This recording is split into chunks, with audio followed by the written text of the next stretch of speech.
A pleasant morning to all of you. I am Kat and Lorica, presenting one of the common issues or trend problems from upskilling and reskilling in human resource.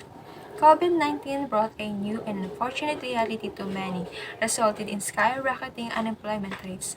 And in fact, unemployment rates rose higher in the first 3 months of COVID-19 than they did in 2 years Great Recessions. Unfortunately, the decreased states of skills report 2021 found that 46% of employees at their organizations has reduced upskilling and reskilling opportunities during the pandemic. As a result, 38% of respondents feel less confidence than they have the skills to do their jobs effectively. Year 2021 has been hard on everyone. Certain groups of people experience higher level of daily worry at work. Small business owners are one of these groups.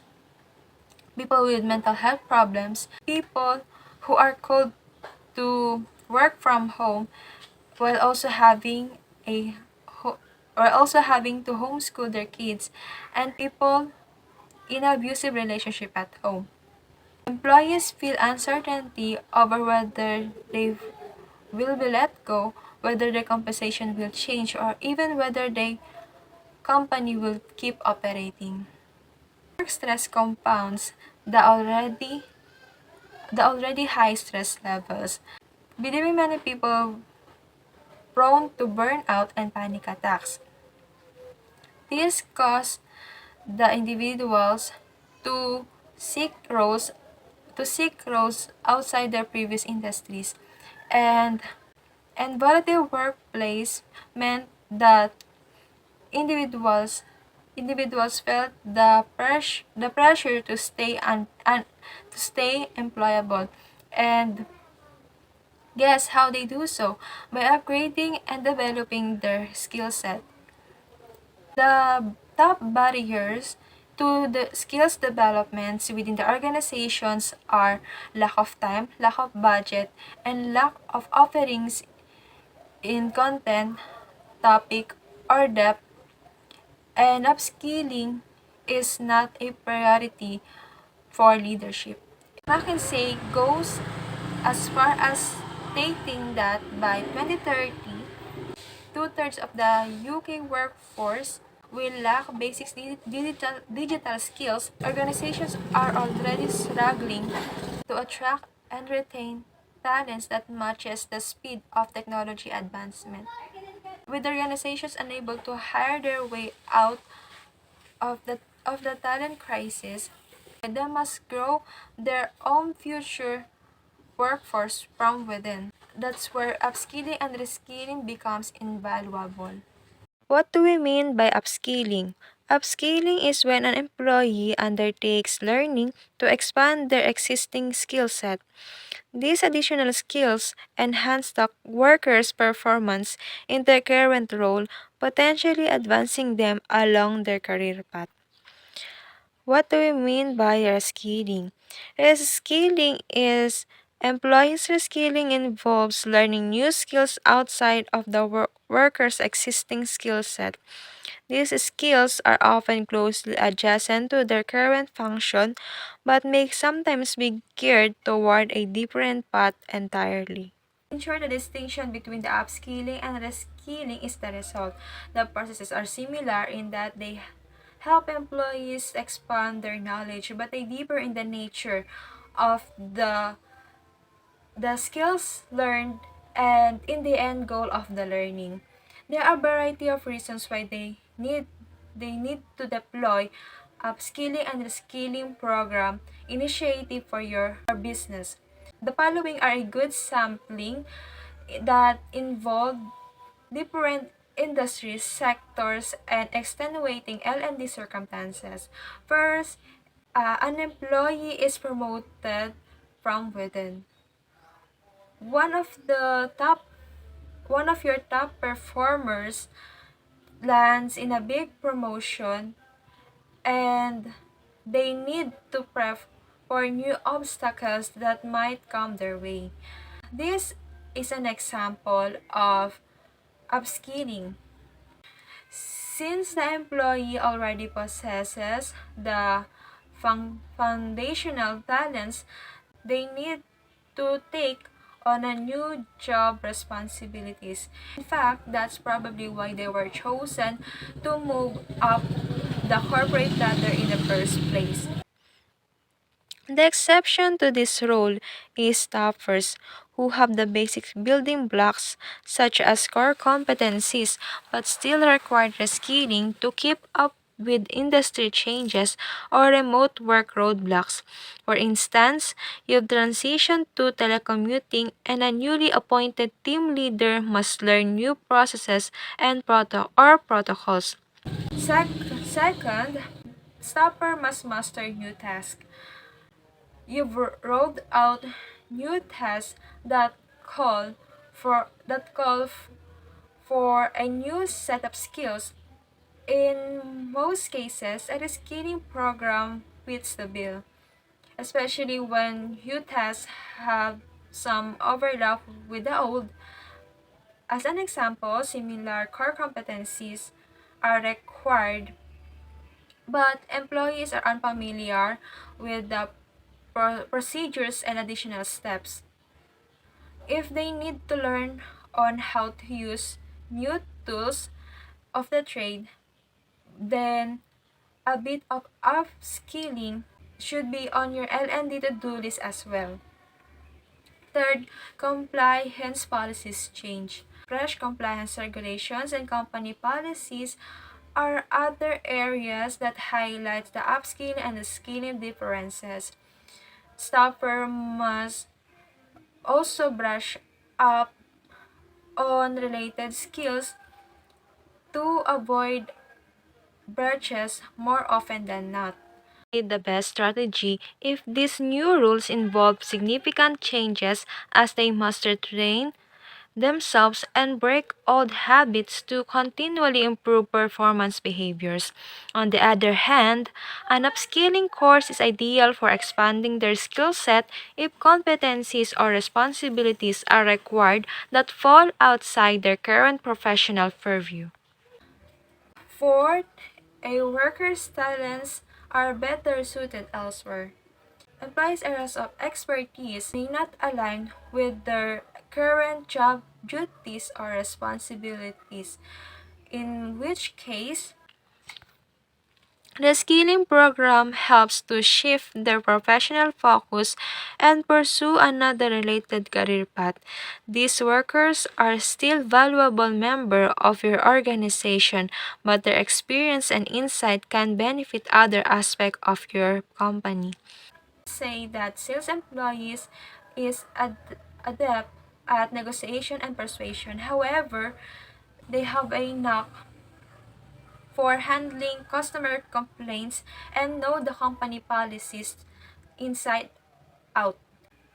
Thus, they might be a natural fit for your customer service team where they are primed for a leadership role. Keep in mind that personality traits also signal it's time for a change.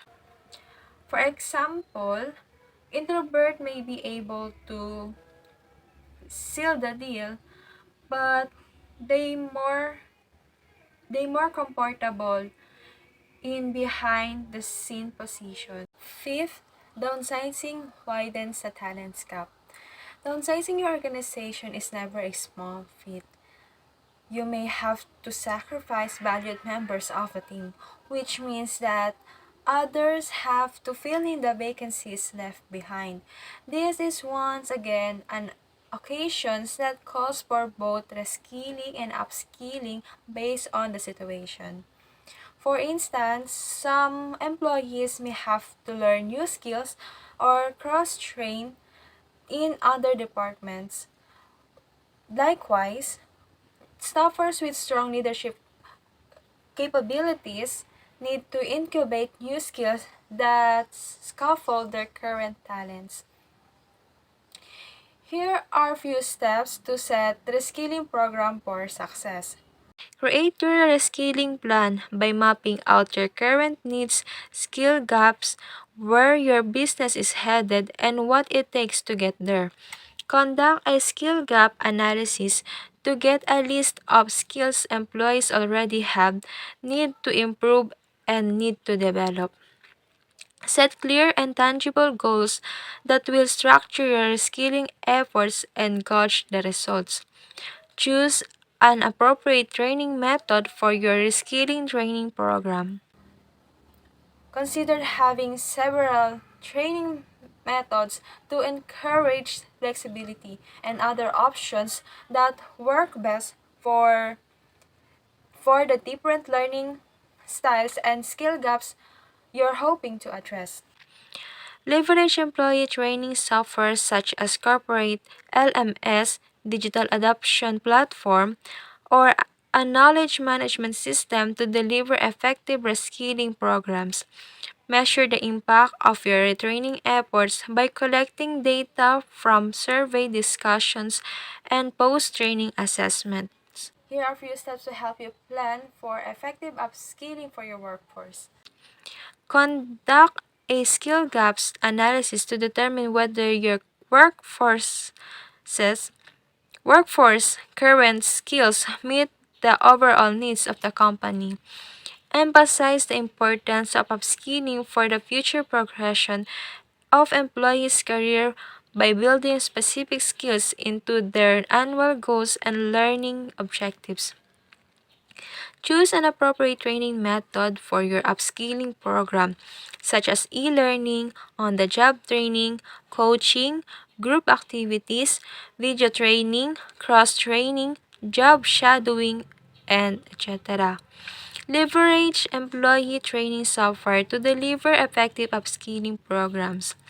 Monitor KPIs such as scores, completion rates, training progression rates, assessment scores, lowering skill gaps analysis, improving proficiency or productivity, etc. to determine training effectiveness and knowledge or skills acquisition by the end of your upskilling program. Conclusion, along with transparency, make sure to offer continuous training. According to the Talent LMS survey, 91% of companies and 81% of employees say upskilling or reskilling training has boosted productivity at work. Why? Upskilling employees will not only help them feel like they can cope with the COVID-19 induced changes, it will also make them feel they remain an important part of the company's future. It is also for organization to stay competitive is it must have a workforce with the right skills to be productive, innovative, and ultimately drive more revenue.